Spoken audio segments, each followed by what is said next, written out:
If you ever hear this on the phone, say 3 words and hang up immediately. Not in a minute, not after you've heard them out, immediately.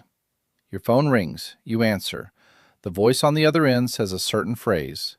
The instant you hear it, before you explain yourself, before you ask a single question, before you try to be polite, you say 3 words and you end the call.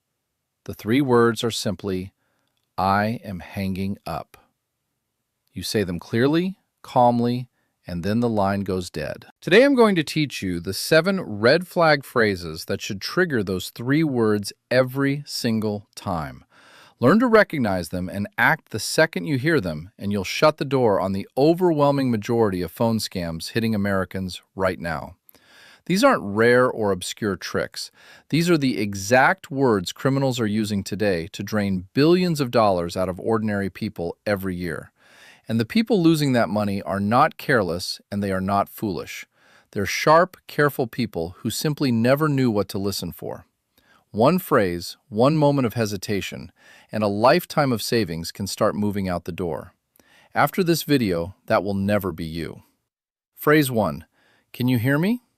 This is the most dangerous phrase on the entire list, and it's dangerous for a reason almost nobody would ever guess. The caller says hello in a warm, friendly voice, pauses, and asks, "Can you hear me?" It sounds completely harmless, and your instinct, the polite reflex built into you over a lifetime, is to answer yes.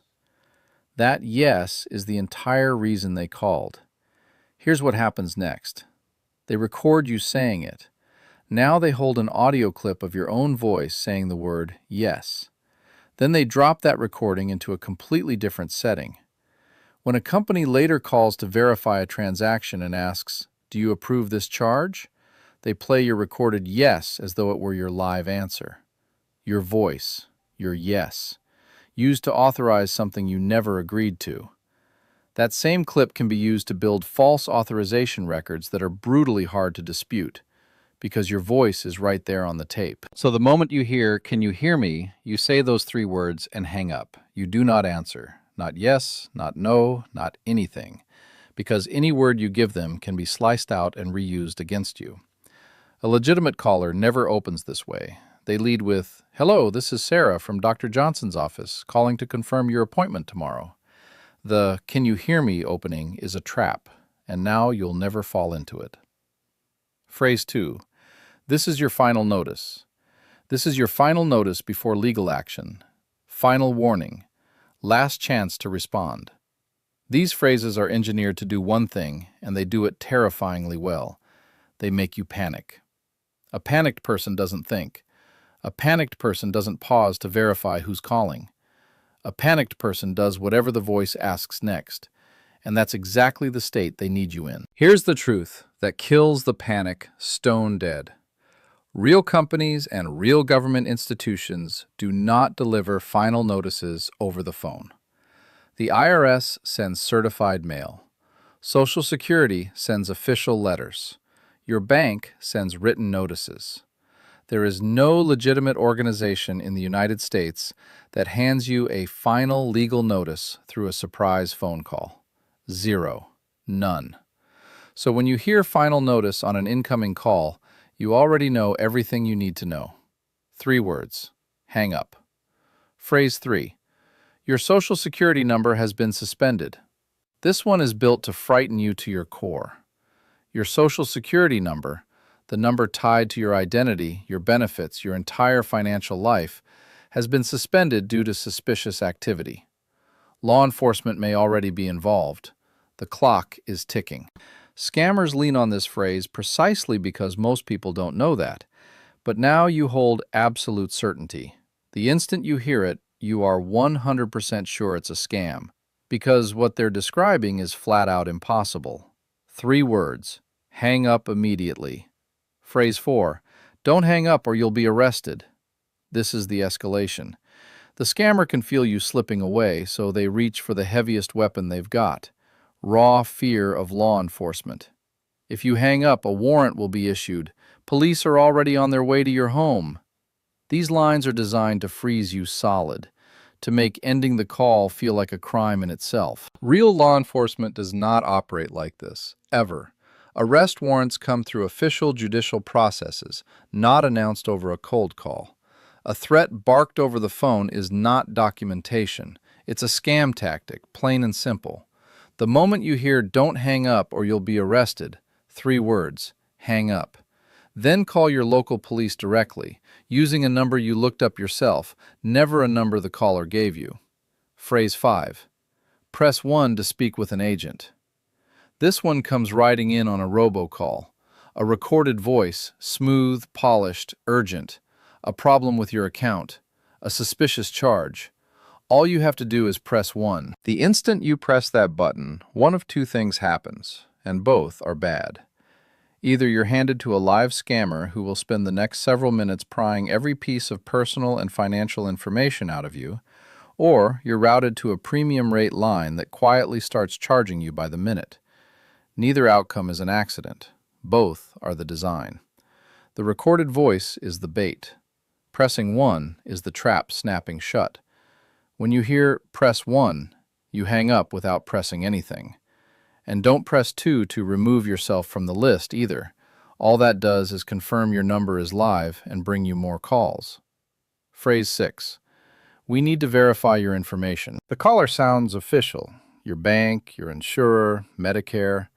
Then comes the line, "We just need to verify a few details.